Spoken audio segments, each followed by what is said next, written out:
Hello, welcome. This is Sudarshana Starshine Star. Happy peak day of the new moon.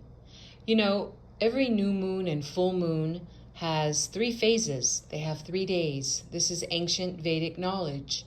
The first day is the day usually before that it's pronounced in weather data that today is the new moon or the full moon. The second day is the peak day, so it's the most powerful day. And the third day, when the energy is waning, it's still the third day of the new moon or the full moon, but the energy is less than the first day and the peak day. So today is the peak day of the new moon. It's a very special day as well because, I found out that today, for the first time since the 1100s, the new moon is the closest to the earth. That is amazing. That is really being very powerful. And the moon timings are always wonderful opportunities for healing and to receive high positive energy. Our chakras open up and they're really releasing a lot of negativity and flowing out, which is sometimes why people can act a little crazy.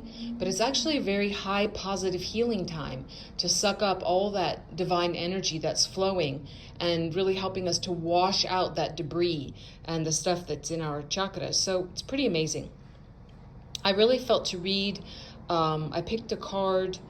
Sometimes I do this from a wonderful deck I have, Alana Fairchild's Angelic Lightwork Healing Oracle. And the card I chose for today was number 13, which is Recovery into Grace. So I really feel to read this for you. And I want to say, if you're wondering what you're looking at, this is Vishnu, and this is Sri Vishnu, who is the from the God, the G generator, O operator, and D destroyer of the 3 aspects of God. Vishnu is from the operator aspect, and he later incarnated into Ram and to Krishna, and there's a lot of knowledge about that, but I'm not going to go into that here.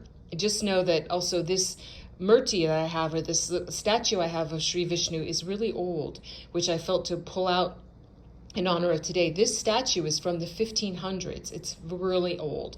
So it's very powerful and beautiful, and it has been worshipped by a lot of people loving the divine for a very long time. So that's here present in this reading today. And as well, the figure that you see in the bottom with outstretched arms and kind of autumnal colors, that is Shirdi Sai Baba. And he is a Siddha Purusha Avatara. He left the earth in 1918, but he's still very much around. He is like the grandfather for everyone. So it doesn't matter what religion you follow or you don't follow. He really is the energetic, vibrational, and frequency grandfather of all the creation. So it's pretty amazing to know about him, and you can see his picture here. And you can look up Shirdi, India, and find out where he lived in a small hamlet there.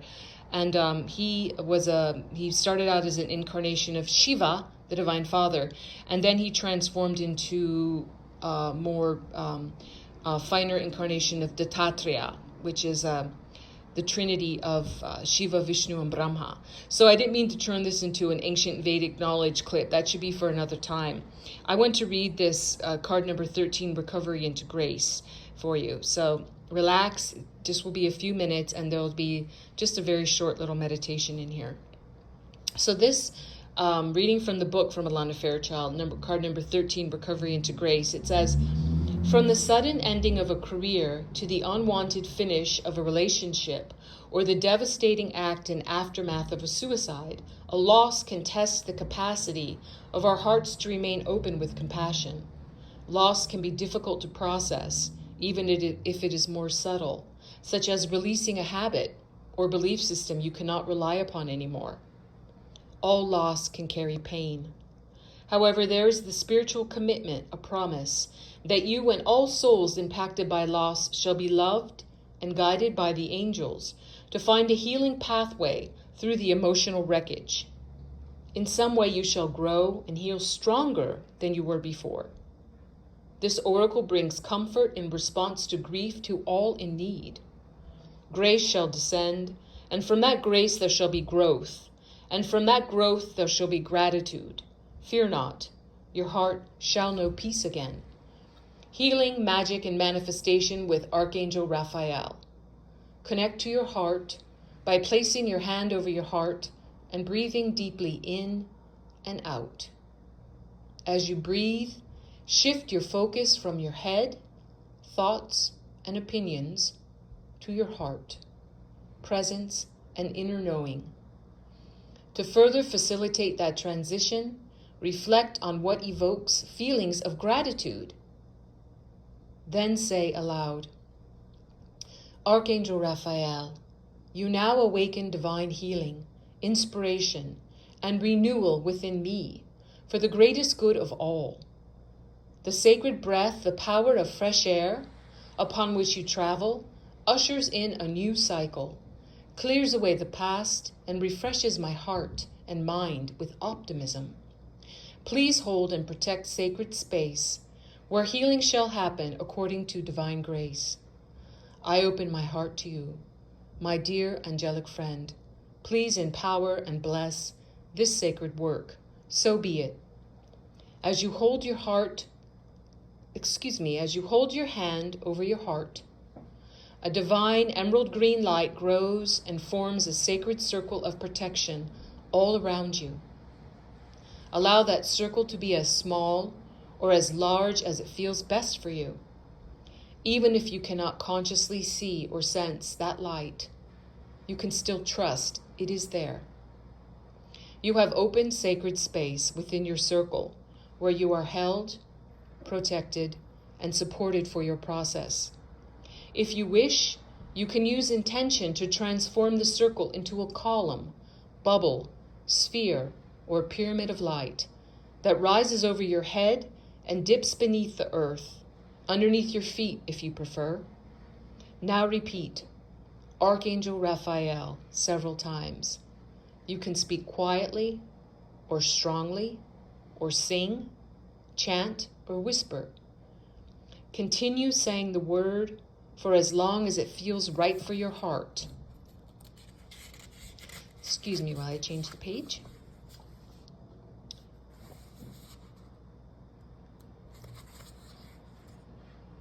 As you repeat the name, imagine, intend, or sense the presence of Archangel Raphael within your heart and your sacred space. Feel this presence as good and loving and nourishing. Let's do it together. Archangel Raphael, with your emerald green light. Archangel Raphael. Archangel Raphael. Archangel Raphael. Archangel Raphael. Archangel Raphael. Archangel Raphael. Archangel Raphael. Archangel Raphael. Archangel Raphael.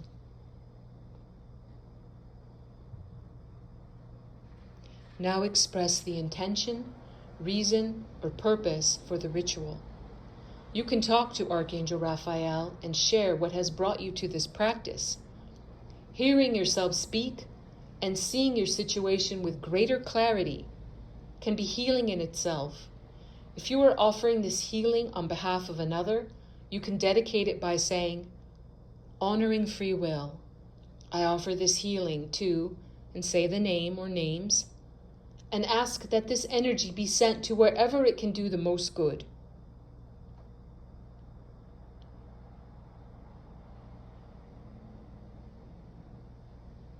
You are now ready to proceed to the next step of the practice, the prayer. Beloved angelic friend, Archangel Raphael, please heal all bodies, minds, and hearts influenced or affected by loss in any and all ways.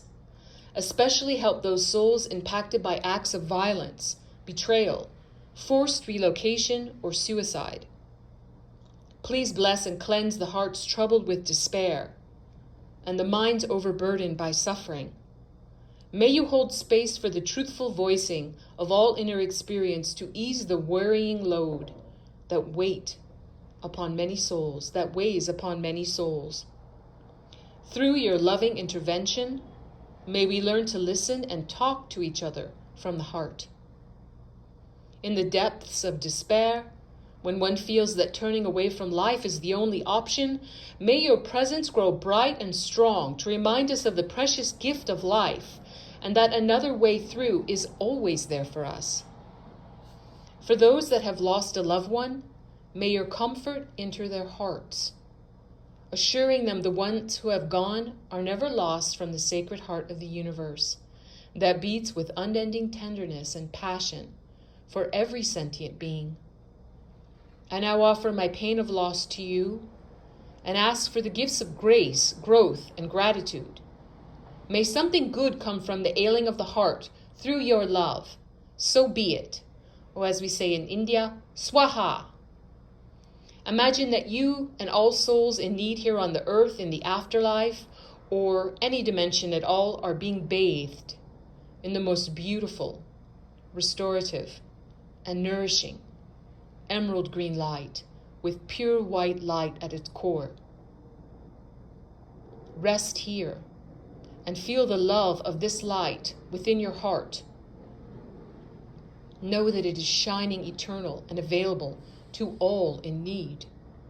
You can enhance the power of your work by intending or imagining that all hearts in need open to the healing grace of this light, and find comfort there now. With your hands in prayer, bow your head. It is now time to ground yourself and make a final dedication for this practice. This helps the energy integrate and bring about the necessary outcomes. Grounding happens with intention. We need to want to connect with the earth for it to happen. When we are anxious or fearful, it can sometimes be too difficult to ground, no matter how much we want to. In such cases, put your body and mind into a place or state that feels safe for you. That might mean seeking some privacy to relax somewhere safe, having a hot drink to calm your nervous system, or tuning into nature. Once you have grounded yourself, dedicate your work by saying, "May the energies generated here today bring spiritual benefit to all beings. May any excess energy be sent to where it can do the most good. So be it. Swaha." Place your hand at your heart and take a moment to give thanks. You can say something simple such as, "Thank you, Archangel Raphael. I honor your presence, and for the greatest good, this work is now complete." Finally, visualize, imagine, or intend that the sacred space is dissolving gently into the earth. You have completed your angelic lightwork process. So I hope that you enjoyed this prayer process, and you can paraphrase it. You don't have to use exactly this, but you can watch this clip again and be guided by it. I'm wishing you the best and the highest on this peak new moon day, this very special new moon day. And I ask that God bless and keep you and yours, all of your beloveds, now and forever, for it is so. With all my love and big hugs to you, God bless, and I will talk to you again soon. Bye for now.